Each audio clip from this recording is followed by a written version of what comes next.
Okay guys, so we got Jared down here. We're going to talk about how we space these closing wheels, how there's a left and a right to these, and where Jared has seen success with this T-handle, what notch to put it in.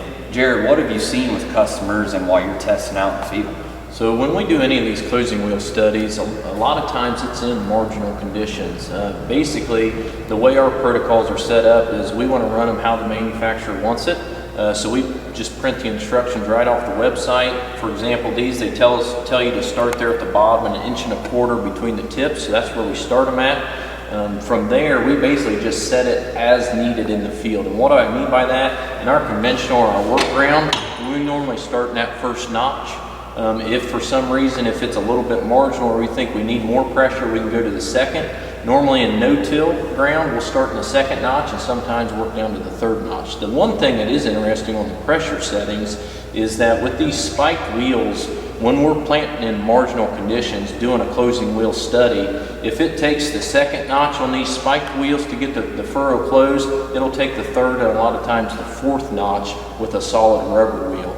Just the ability to focus that pressure and crumble that sidewall, it takes less pressure from your springs versus a rubber wheel. So. And would you say that that maybe has a big play in their success, the ability to close the slot with less down pressure than the factory wheels? Yeah, I think so. Basically, it kind of comes back to physics. When you can concentrate that force on 2 or 3 points versus 4 or 5 inches with a solid wheel, that's what gives it enough force to actually shatter that sidewall and crumb it in from the bottom up.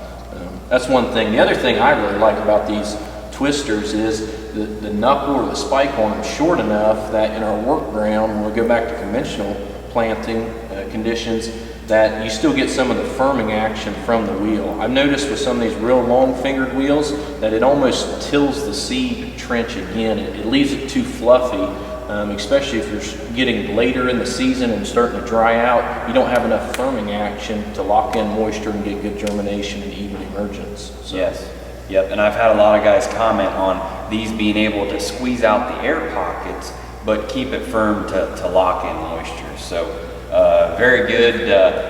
Again, there's lefts and rights to these because of the twist. You'll set them up accordingly to your instructions that you receive. Get that measurement true at the bottom and set your T-handle according to your planting conditions. All right, that's how we go about it. Thanks a lot, Jared.